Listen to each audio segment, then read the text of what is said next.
नूतन विद्यालय शिक्षण संस्था सेलू जिला परभणी संचालित कैलासवासी श्री रामजी भांगडिया स्मारक व्याख्यानमाला पुष्प 49वें श्रीमान प्रकाश जी कारत और आए हुए सभी का इस कार्यक्रम में जिन्होंने साथ दी है, ऐसे सभी का मैं यहाँ पर आभार व्यक्त करता हूँ और व्याख्यान होने के पश्चात ये कार्यक्रम समाप्त होगा ऐसी घोषणा करता हूँ। श्रीमान प्रकाश जी कारत।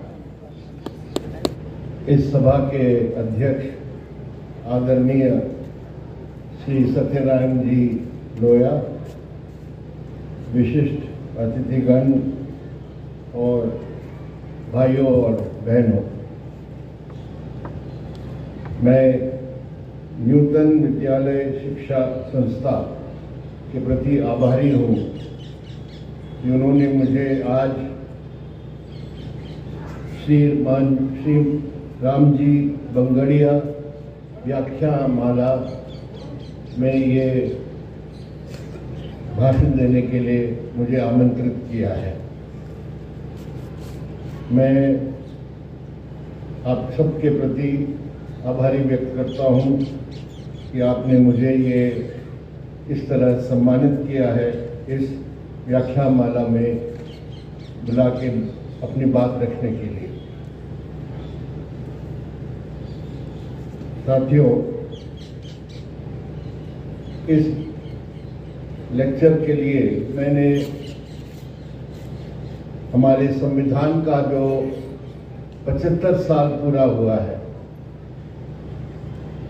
उसके प्रति और उसके सामने जो नई चुनौतियां हैं उसके बारे में कुछ हम बोलना चाहते हैं। हमारे संविधान 26 नवंबर 1949 में हमारे संविधान सभा ने पारित किया था और इस संविधान को 26 जनवरी 1950 में लागू करने का घोषणा की गई थी। तो 75 साल के बाद भारत का संविधान समय की कसौटी का खरा उतरा है। It has stood the test of time. बहुत से देशों में संविधान बनाए गए हैं जो गणतंत्र है, गणतंत्र के लिए एक कॉन्स्टिट्यूशन या संविधान अलग अलग राज्यों में बने हैं, लेकिन बहुत से राज्यों में ये अनुभव है कि 1 या 2 दशक बाद वो संविधान कोई न कोई कारण उसको डिस्कार्ड किया गया है। लेकिन हमारे देश में, इतने विशाल देश में, ऐसे देश में जहां बहुत विविधताएं हैं, ये संविधान भारत को एक देश के रूप में, एक राष्ट्र के रूप में बांध के रखने में, इस देश में इस संविधान के तहत लोकतंत्र की प्रणाली स्थापित हुआ था और आजादी के बाद जब हमने अपने आप को एक गणतंत्र घोषित किया और ये संविधान को हमने अपनाया, तो बहुत से लोग थे, खास तौर पर पश्चिमी देशों में कमेंटेटर्स थे, जिन्होंने कहा कि भारत जैसे देश में और समाज में पार्लियामेंट्री डेमोक्रेसी, संसदीय प्रणाली चल नहीं सकती है, ज्यादा दिन टिक नहीं पाएगी। लेकिन मैं समझता हूं कि ये संविधान का ही सबसे बड़ी उपलब्धि है कि हमारे देश में 1950 से लेके अब तक हमारे देश में संसदीय जो प्रणाली है, लोकतंत्र की प्रणाली है, वो डीप रूटेड बन गया है और इसको कोई बदल नहीं सकते हैं। ये हमारे संविधान का देन है और मैं समझता हूं कि हमारे देश में ये लोकतंत्र और संसदीय प्रणाली हमारे आजादी के बाद सबसे बड़ी उपलब्धि है। हम जब 75 साल बाद संविधान पर नजर डालते हैं तो उसको किस कसौटी से हमें खरा उतरना चाहिए, उसके लिए मैं समझता हूं कि डॉक्टर बाबा साहेब अम्बेडकर ने वही 26 जनवरी 1949 में 49 में संविधान सभा में उन्होंने इस संविधान को पारित करते समय जो आखिरी भाषण दिया, उसी भाषण में उन्होंने संविधान के बारे में जो मूल्यांकन किया और कुछ मार्कर्स रखे, ये चीजें हैं संविधान में जिस पर हमें ध्यान देना चाहिए और भविष्य में यही मार्कर्स के आधार पर हमें अपने कॉन्स्टिट्यूशन, हमारे संविधान की सफलता को आंकना चाहिए। ये बात उन्होंने उस भाषण में रखा था। तो डॉक्टर बाबा साहब अम्बेडकर ने 3-4 मुख्य बातें कही थी उसमें। पहली बात यह है कि उन्होंने कहा कि जो पहले जिक्र हुआ है यहां कि हमारे संविधान में 3 मूल सिद्धांत हैं: स्वतंत्रता, समानता और भाईचारा या बंधुत्व, जो अंग्रेजी में कहते हैं लिबर्टी, इक्वालिटी, फ्रेटर्निटी। और ये 3 स्तंभ है, पिलर्स है, जिस पर हमारे कॉन्स्टिट्यूशन को हमने खड़ा किया है। और डॉक्टर अंबेडकर ने कुछ चेतावनी भी दी थी उस समय, स्वतंत्रता के बारे में, समानता के बारे में और बंधुत्व के बारे में, भाईचारे के बारे में। उन्होंने कहा कि जिस जमीन में हम ये संविधान को खड़ा कर रहे हैं, उसमें हमारे देश के इतिहास में स्वतंत्रता हमने पहले नष्ट किया था। उसके मिसाल उन्होंने बताया 11वीं सदी से लेके ब्रिटिश साम्राज्यवाद और औपनिवेश तक किस तरह हम अपने स्वतंत्रता को नष्ट किया या खो दिया। और उसके बाद उन्होंने कहा कि भारतीय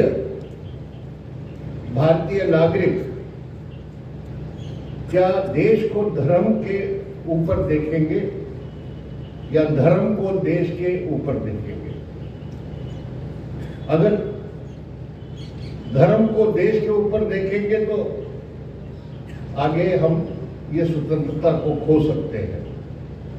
क्रीड अबाउट नेशन होता अंग्रेजी में, या नेशन अबाउट द क्रीड। तो हमें पहले ये याद रखना है कि आज हमारे देश में जो डेमोक्रेसी, लोकतंत्र, सेक्युलरिज्म, कॉन्स्टिट्यूशन में सोशलिज्म भी जोड़ा गया और सॉवरेनिटी।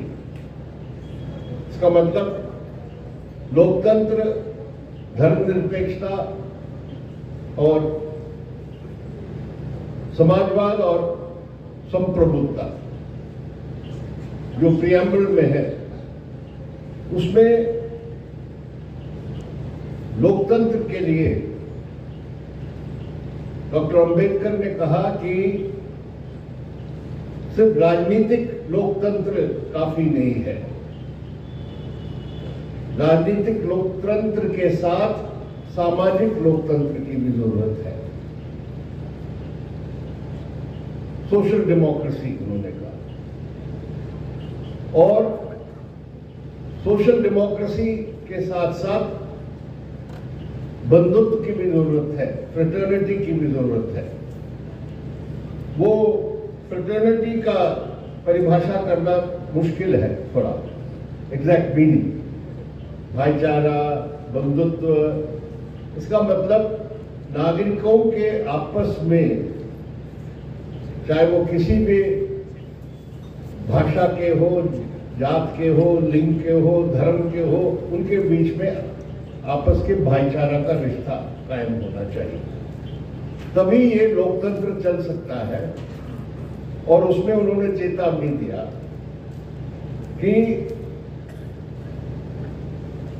न्याय, जस्टिस जो है, उस न्याय के लिए सामाजिक न्याय ही जरूरी है और उसके साथ आर्थिक न्याय भी जरूरत है, इकोनॉमिक जस्टिस की जरूरत है। और अगर सामाजिक और आर्थिक समानता हम कायम नहीं कर पाएंगे तो हमारे समाज में ऐसे अंतर्विरोध पैदा होंगे तो जिससे हमारे लोकतंत्र को ही खत्म किया जाएगा या it will be blown up, उसको उड़ाया जाएगा। तो ये तीनों चीजों की जरूरत है। और उन्होंने उसके साथ साथ ये भी कहा कि राजनीति में व्यक्ति पूजा नहीं होना चाहिए, लोकतंत्र के साथ वो मेल नहीं खाता है। कितने भी महान व्यक्ति हो, कितने ही बड़ा नेता हो, भक्ति उनके प्रति नहीं होना चाहिए। ये सब बातें उन्होंने उस आखिरी भाषण में रखा था कॉन्स्टिट्यूएंट असेंबली में, जो सभा इस संविधान को निर्माण किया। लेकिन हमारे संविधान में ये जो सोच है और ये जो सिद्धांत जो डॉक्टर बाबा साहेब अम्बेडकर ने स्पष्ट किया, वो संविधान में दो भाग हैं। एक directive principles of the state, directive principles को कह सकते हैं राज्य के नीति निर्देशन के लिए एक अध्याय है, चैप्टर है। उसमें ये सब बातें जो डॉक्टर अंबेडकर ने कहा उसमें है। उसमें दो बातों पर मैं अभी आपका ध्यान आकर्षित करना चाहता हूं। एक तो कहा गया है, ये अंग्रेजी में है, the state should avoid concentration of wealth in a few hands.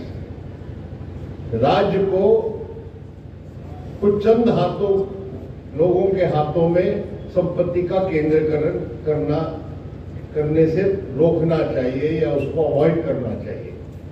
दूसरा, the ownership and control of material resources shall be organized in a manner to serve the common good. कि हमारे समाज में जितने भी साधन हैं, वो साधन को सामूहिक कल्याण के लिए, समाज के कल्याण के लिए इस्तेमाल किया जाना चाहिए। उसके लिए उस तरह का मैकेनिज्म या ऑर्गेनाइजेशन संगठित करना चाहिए, ये एक दिया गया है। इसमें यह भी दिया गया है कि हर नागरिक को अपने आजीविका के लिए, हर नागरिक को अपने आजीविका के लिए अधिकार होना चाहिए। तो ये सब जो है डायरेक्टिव प्रिंसिपल्स में है, निर्देशन दिया गया है, नीति निर्देशन। लेकिन ये कॉन्स्टिट्यूशन में जस्टिशिएबल नहीं है। इसका मतलब ये नीति लॉ नीति में इसको अमल में नहीं ले आ सकते हैं। आप अदालत में जाके नहीं कह सकते हैं कि ये आजीविका के लिए जो अधिकार दिया गया है वो लागू होना चाहिए। मैं नागरिक हूं, मुझे अपनी आजीविका के लिए अधिकार है। ये जनरल डायरेक्शन है, but it is non justiciable. तो इसका मतलब नीति संगत या न्यायोचित नहीं है। ये दूसरे भाग में संविधान में हमारे फंडामेंटल राइट्स दिया गया है, हमारे बुनियादी अधिकार दिया गया है नागरिकों को। उसमें हर नागरिक को लिंग या धर्म या जात पर भेदभाव नहीं होना चाहिए, सबका समान अधिकार है। उसमें दिया गया है कि राइट टू एसोसिएशन, अपने आप को संगठित करने का अधिकार है, अपने फ्रीडम ऑफ एक्सप्रेशन है, लेकिन बात बोलने के लिए अधिकार है, वगैरह वगैरह, ये राइट्स है। ये सब अधिकार जो दूसरे भाग में है कॉन्स्टिट्यूशन में, अलग अलग प्रावधान है, उसमें मैं टेक्निकल चीजों में नहीं जा रहा हूं। वो सब आप कोर्ट में भी जा सकते हैं, अदालत में भी जा सकते हैं कि कहना कि मेरा ये अधिकार जो है ये संवैधानिक अधिकार है, नागरिक के होते हुए मुझे ये अधिकार से वंचित किया गया है, तो उसके लिए आप अदालत में जा सकते हैं। लेकिन ये आर्थिक जो क्षेत्र के अधिकार है, आजीविका का, लाइवलीहुड का,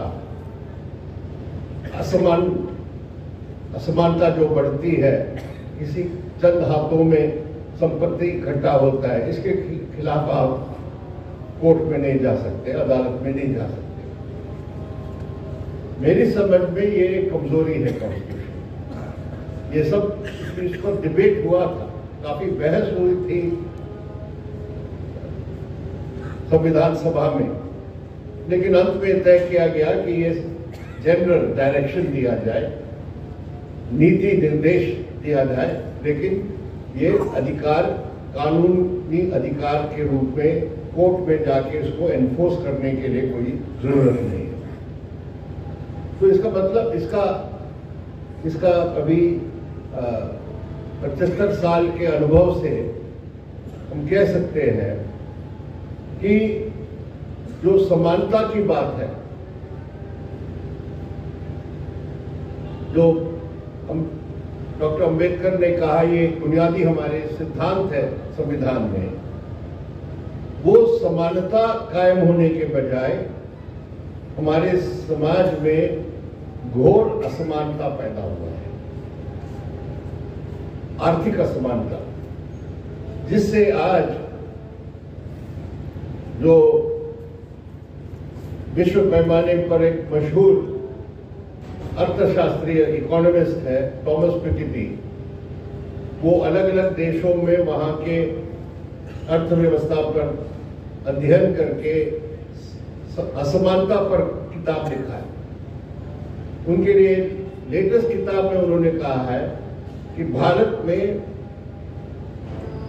आर्थिक असमानता बहुत तीव्र रूप से बढ़ चुका है और हमारी आबादी में जो ऊपर के 1% है, वो 1% लोगों के हाथ में पूरे देश के 40% संपत्ति उनके हाथ में केंद्रित हो चुका है।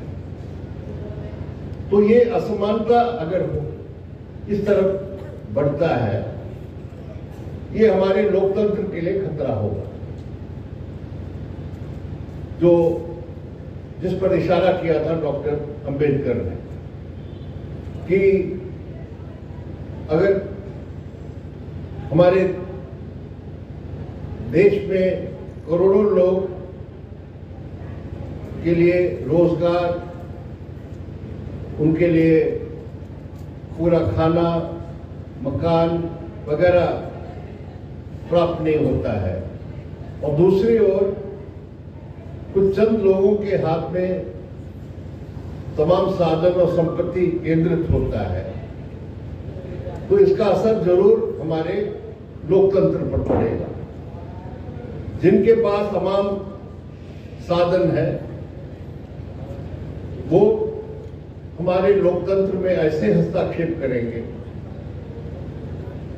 हमारे देश में जो राजनीतिक पार्टियां हैं उन पर उनका प्रभाव बढ़ेगा और हमारे चुनावी प्रणाली में आप देख सकते हैं कि जितना अभी पैसा खर्च होता है, ये पैसा कहां से आता है? कोई भी पार्टी हो जो खर्च करता है या कोई कैंडिडेट उम्मीदवार पैसा खर्च करता है, तो ये हमारे देश के जो बड़े धन्नासेठ है, बड़े कॉर्पोरेट्स है, वही पैसा हर लेवल पर राजनीति में अभी डिप्लॉय करते हैं। उससे हमारे पूरे पॉलिटिकल सिस्टम, हमारी राजनीतिक प्रणाली डिस्टॉर्ट हो जाता है। तो इसीलिए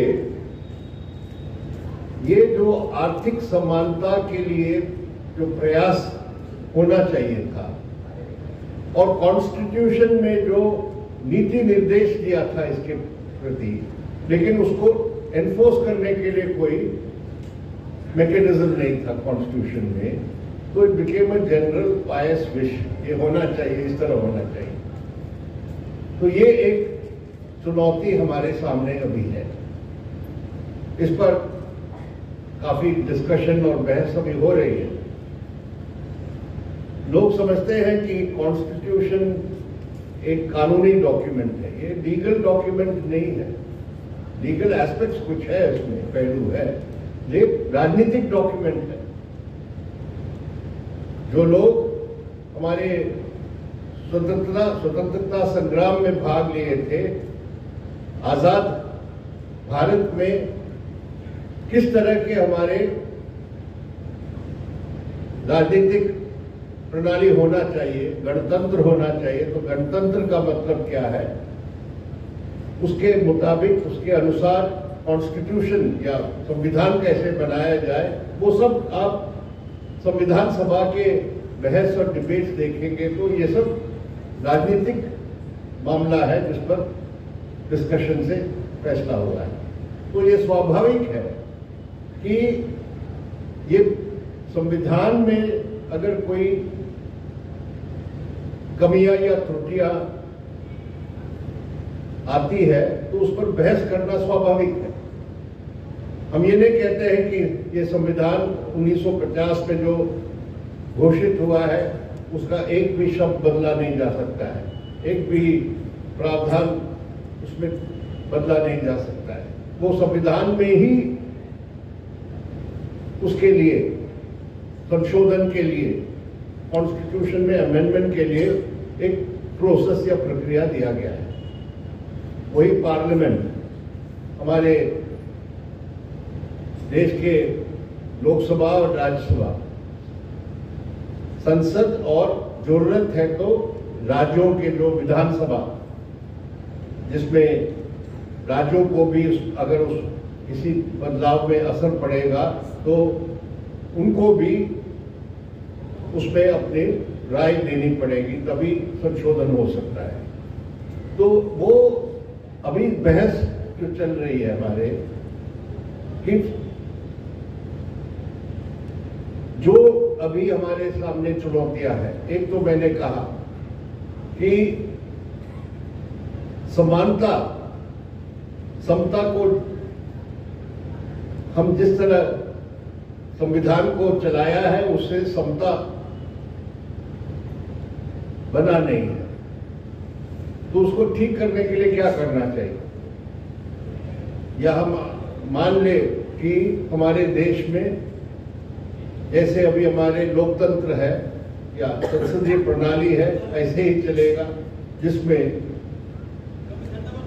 हर राजनीतिक पार्टी को और ज्यादातर जो चुनाव लड़ते हैं उनके लिए करोड़ों करोड़ों रुपए इकट्ठा करना पड़ेगा और उन लोगों से इकट्ठा करना पड़ेगा जो फिर बाद में आपकी सरकार में नीति तय करने में उन्हीं का मेन रोल होगा।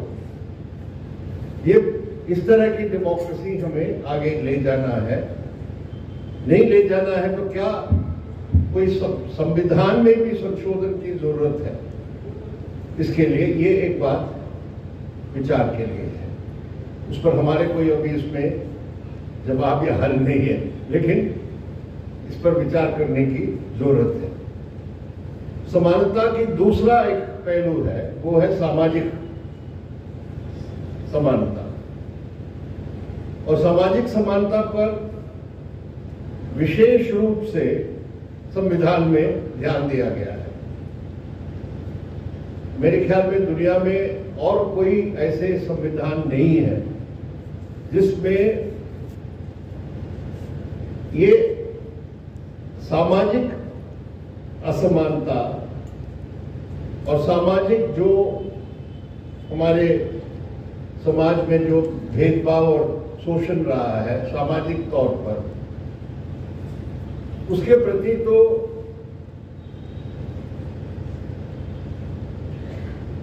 कॉन्स्टिट्यूशन क्लियर है, संविधान क्लियर है कि सब नागरिकों को एक समान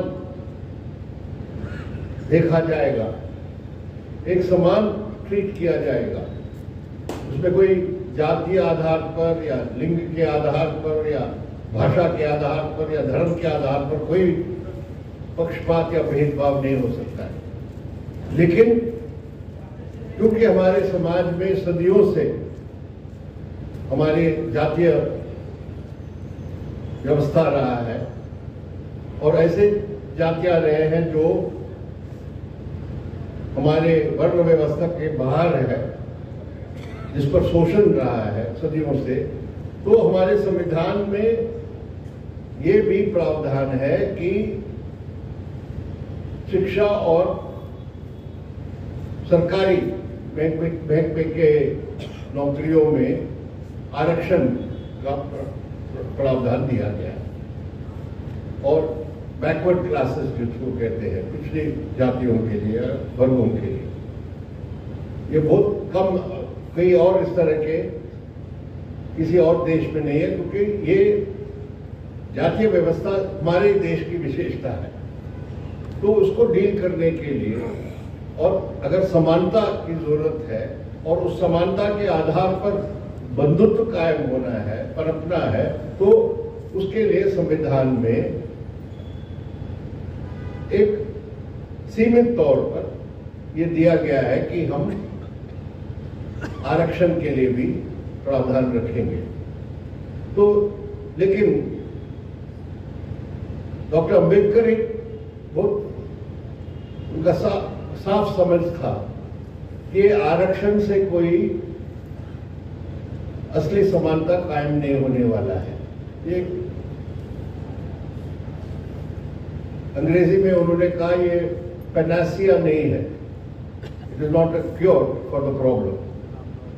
इलाज नहीं है, ये थोड़ा ट्रीटमेंट थोड़ा है बस, लेकिन इससे समस्या हल नहीं हो सकती। तो हमारे समाज में जो कास्टलेस सोसाइटी होना चाहिए, बिना जात के जातीय विभाजन के एक समाज बनना चाहिए, वो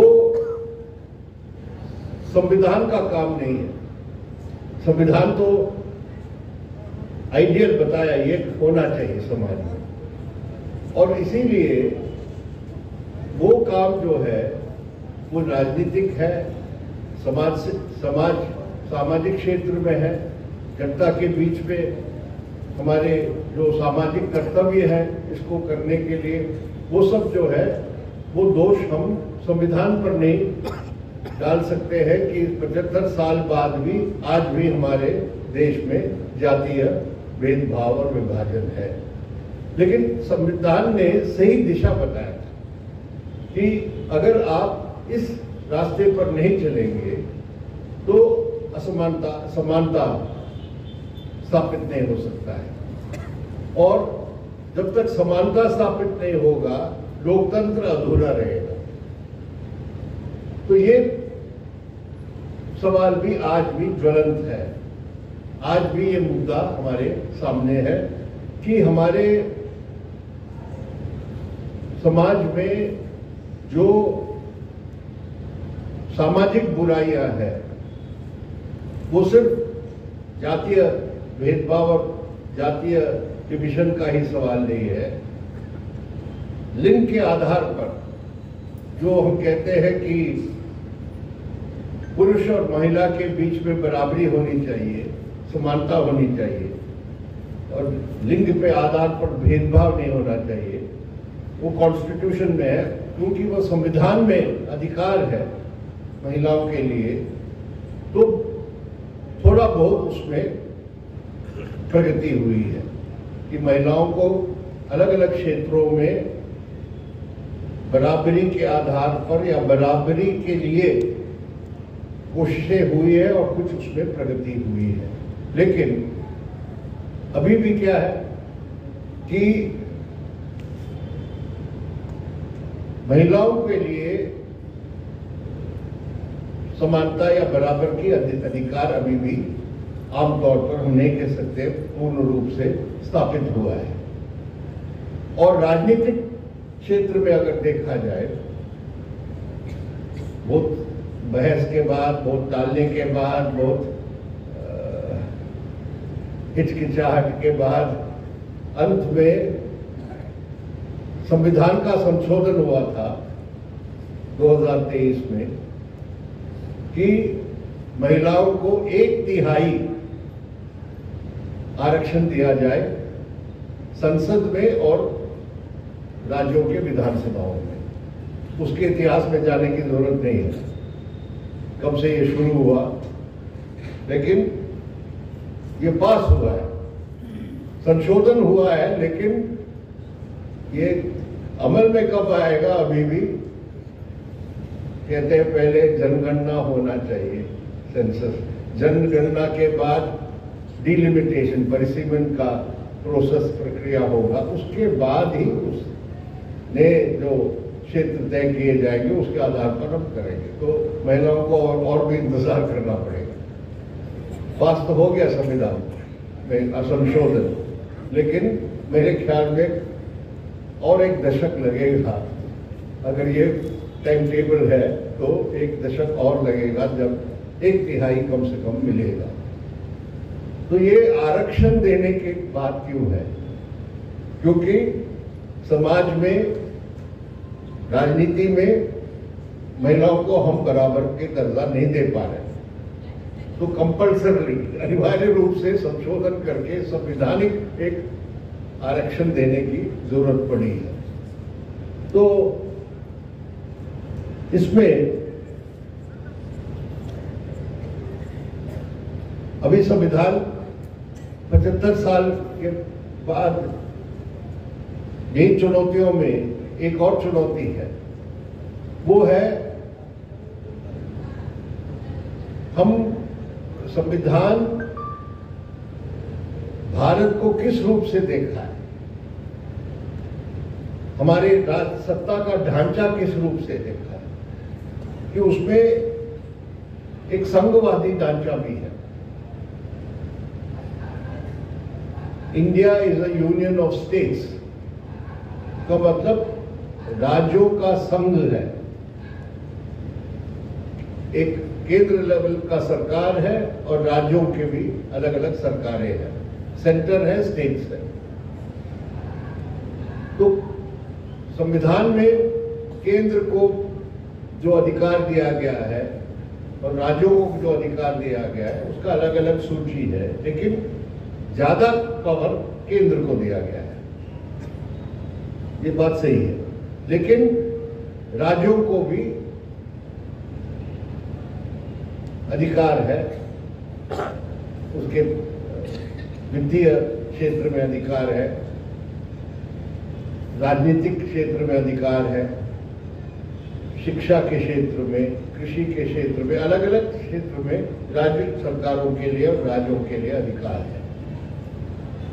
लेकिन धीरे धीरे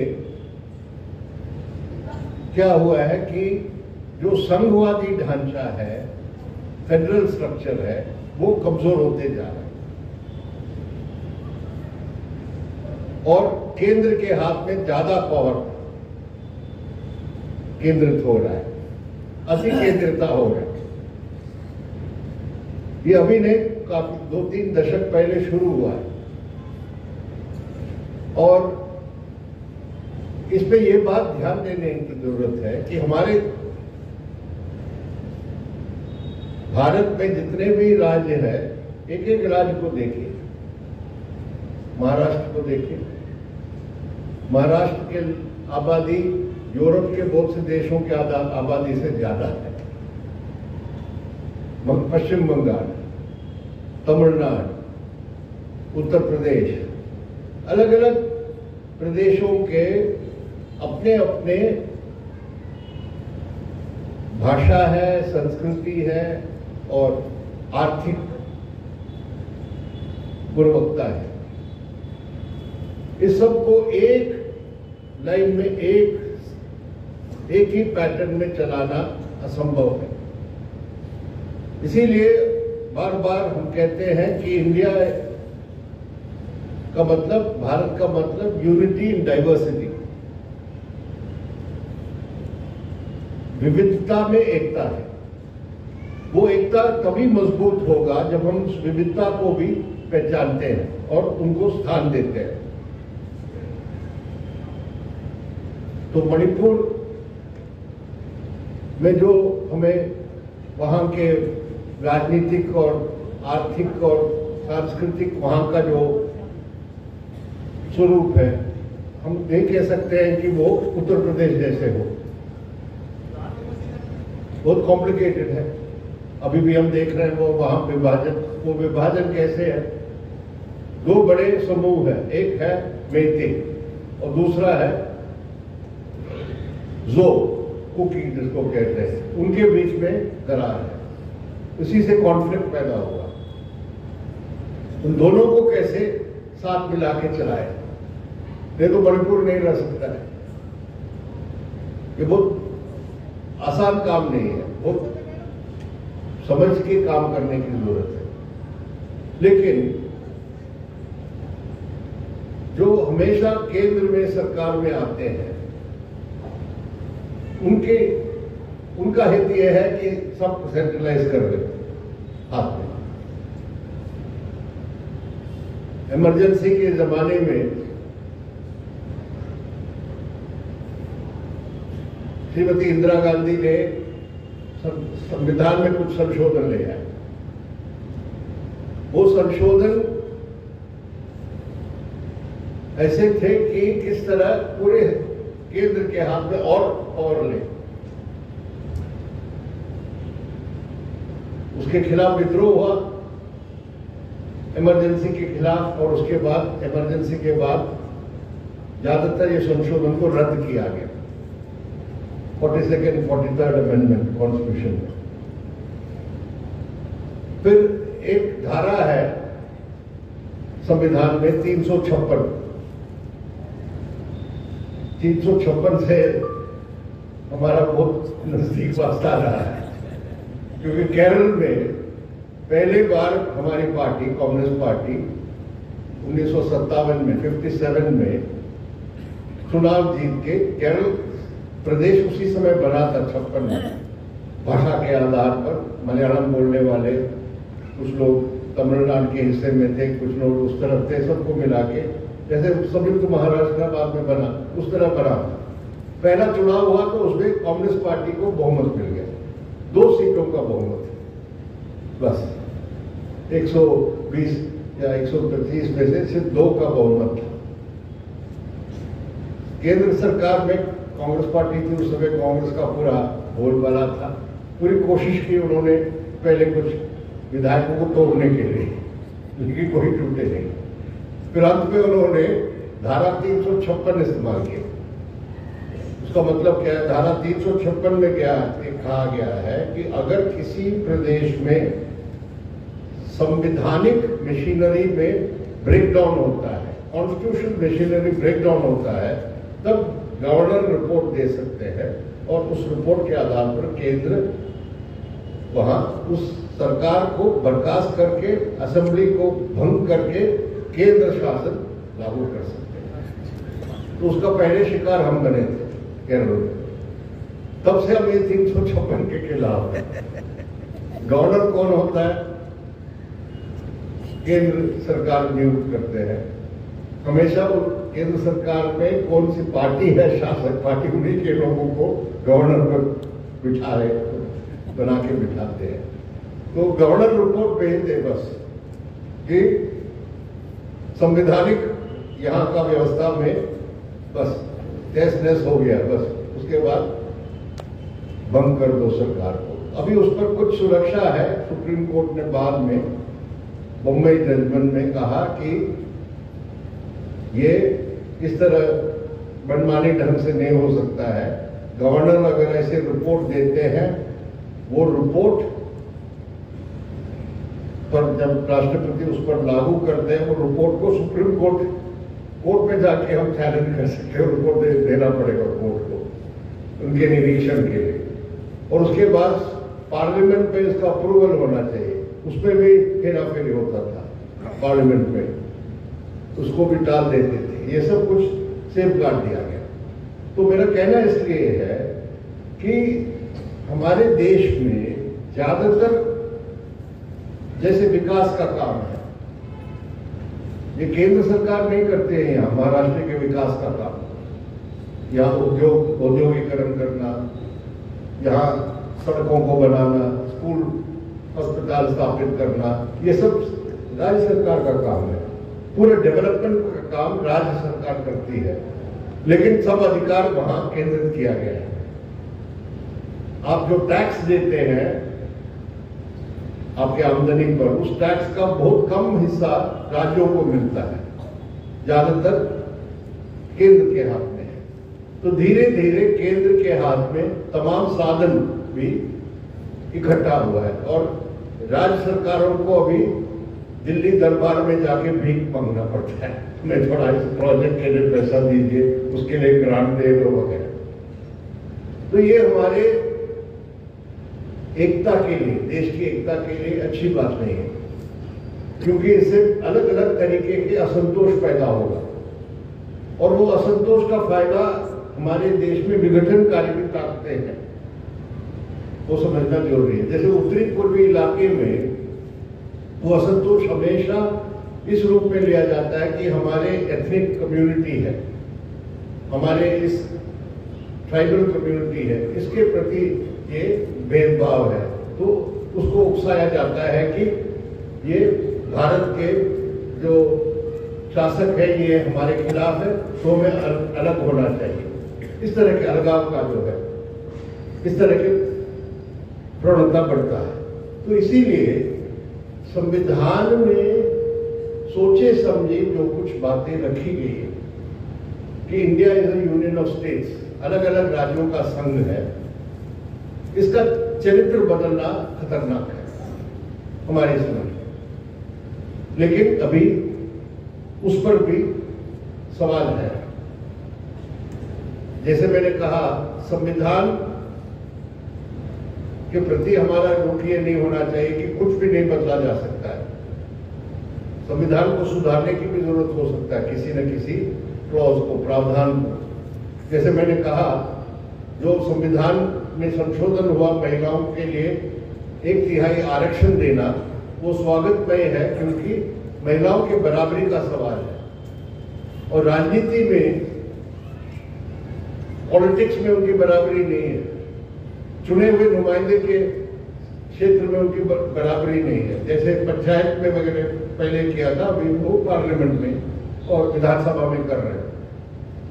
वो बदलाव जरूरी था, परिवर्तन जरूरी था, लेकिन अभी एक संशोधन संविधान का अभी उस पर बहस चल रही है। वो है जो हमारे प्रधानमंत्री के लिए बहुत फेवरेट नारा है, 1 नेशन 1 इलेक्शन, एक देश एक चुनाव। आकर्षक है, अगर ये नारा लागू किया जा सकता है, अच्छी बात है। लेकिन हमारे देश के इस संघवादी ढांचे में, विविधताओं में, पंचायत चुनाव, पार्लियामेंट से लेके पंचायत तक एक साथ चुनाव करना, ये अभी हम व्यवहारिक नहीं है, लेकिन उसके साथ साथ मेरा कहना है इससे संघवादी ढांचे पर चोट पहुंचेगा। अभी इस पर पार्लियामेंट्री कमेटी बैठी है, ये संविधान पर जो विधेयक है उस पर बहस के लिए और निरीक्षण के लिए, और हमारे सुप्रीम कोर्ट के पहले का चीफ जस्टिस जो ललित, अभी मैंने अखबार में पढ़ा परसों, वो गए थे कमेटी के सामने अपने बयान देने के लिए, और उन्होंने कहा कुछ ऐसे इसमें प्रावधान है जो सुप्रीम कोर्ट के टेस्ट पास नहीं कर पाएंगे। तो कौन से प्रावधान है? अभी एक साथ चुनाव कराने के लिए कुछ राज्यों के विधानसभा के कार्यकाल, जो 5 साल का कार्यकाल संविधान में दिया गया, 5 ईयर टर्म असेंबली का या विधानसभा का, लेकिन अगर पार्लियामेंट के साथ उसको जोड़ना है तो कुछ राज्यों का पहले राउंड में 3 साल के बाद भंग करना पड़ेगा और चुनाव करना पड़ेगा पार्लियामेंट के साथ। तो 5 साल का जो कार्यकाल के लिए आपने विधायकों को चुना है उसको 2 साल कम कर देंगे, किसी में 4 साल के बाद कम हो जाएगा। और अगर ये मेंटेन करना है साथ साथ चलाने का, दूसरा एक संविधान में दिया गया संशोधन में, संशोधन पास नहीं हुआ अभी, उसका बिल है, विधेयक है, उन्होंने कहा है कि अगर किसी राज्य विधानसभा में शासक पार्टी का बहुमत नष्ट हो जाता है तो वो कॉन्फिडेंस, विश्वास वोट हार जाता है, तो 2 साल बाकी है समझ लो, 3 साल के बाद उनका बहुमत नष्ट हो जाता है, तो वो कह रहे हैं कि चुनाव करेंगे, मध्यावधि चुनाव करेंगे, लेकिन सिर्फ 2 साल की अवधि के लिए, 2 वर्ष की अवधि के लिए, तो 2 वर्ष के बाद दोबारा चुनाव करना पड़ेगा। तो ये इसीलिए हम कहते हैं ये अव्यवहारिक है, लेकिन इस पर बहस हो रही है और हमें इतना ही आश्वासन है कि इस पर आर्ग्यूमेंट, काउंटर आर्ग्यूमेंट सब होगा, लेकिन 2/3 बहुमत की जरूरत है लोकसभा और राज्यसभा में। अभी सरकार के पास वो 2/3 बहुमत राज्यसभा, लोकसभा में नहीं है, लेकिन ये सवाल हम इस नजरिए से देखते हैं कि संविधान में जो संघवादी ढांचा है, राज्यों के कार्यकाल जो है विधानसभा का या दूसरे जो गारंटी है, उसमें कटौती करना, उसमें मनमानी ढंग से बदलाव ले जाने की अधिकार केंद्र को मिल जाएगा अगर ये पास होता है। तो ये सब बातें हैं। हमारे देश में धर्मनिरपेक्षता की बात जो है कॉन्स्टिट्यूशन में, वो डॉक्टर अंबेडकर ने जो चेतावनी दी वो हमें याद रखने की जरूरत है कि कोई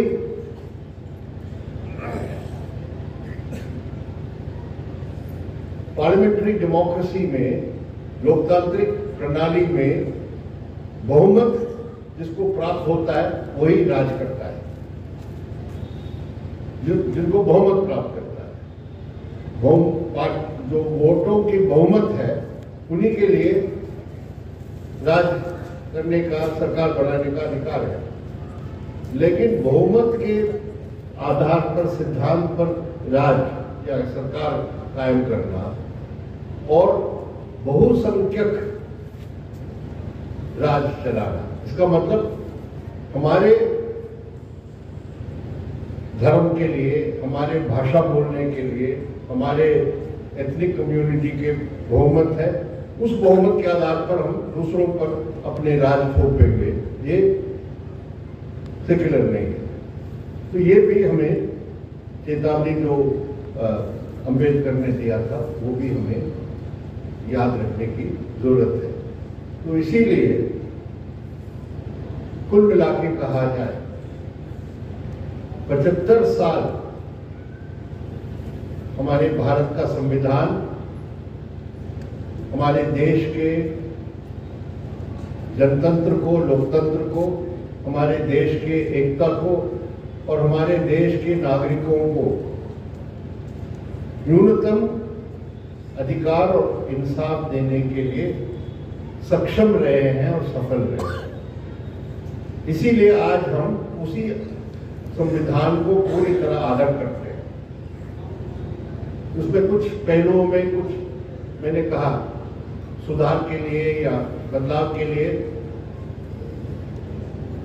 जगह है, उस पर हम बहस कर सकते हैं, लेकिन कुल मिला के देखा जाए ये जो संविधान तय किया था, आजादी में, स्वतंत्रता की लड़ाई में जितने भी लोग शामिल हुए और उसमें यहाँ आपके संस्था के संस्थापक भी वही स्वतंत्रता लड़ाई के हस्ती थे। मुझे जब हैदराबाद की निजामशाही के खिलाफ संघर्ष की बात यहाँ आके खास तौर पर मराठवाड़ा में हम सुनते आए हैं, हमें दूसरे पहलू इसका कि तेलंगाना में, अभी के तेलंगाना में जो कम्युनिस्ट थे, जो पहले प्रारंभिक कम्युनिस्ट बने, उन्होंने भी निजामशाही के खिलाफ विद्रोह किया, हथियारबंद विद्रोह किया और रजाकार भेजे गए उसको दबाने के लिए, कुचलने के लिए। लेकिन उसके साथ भी बहादुरी से, क्योंकि किसानों को हमने इकट्ठा किया था और हथियारों से लैस किया था, 6000 गांवों को हमने उस समय मुक्त किया था निजाम के हैदराबाद से। तो अलग अलग धाराएं हैं हमारे स्वतंत्रता संग्राम में। गांधीवादी तरीके से जो सत्याग्रह करने वाले थे, भगत सिंह और दूसरे जो थे, जो हथियार लेके ब्रिटिश साम्राज्यवाद के खिलाफ लड़ना चाहते थे, किसान और सामंतशाही के खिलाफ, जो सामंत जो ब्रिटिश साम्राज्यवाद के साथ, उसके खिलाफ बहुत से जगहों में कम्युनिस्ट पार्टी संघर्ष किए। ये सब के अनुभव से, उन सब के योगदान से ये संविधान बना था और वो संविधान 20वीं सदी में उसका निर्माण और उसका घोषणा हुआ और 21वीं सदी में भी जब हम 75 साल मना रहे हैं, उसकी जो प्रासंगिकता है, उसकी जो महत्व है, उसको हम मान के उसको आगे और मजबूत कैसे किया जाए, हमारे गणतंत्र को, हमारे संविधान को, हमारे लोकतंत्र को, इसी नजरिए से हमें आगे काम करना चाहिए।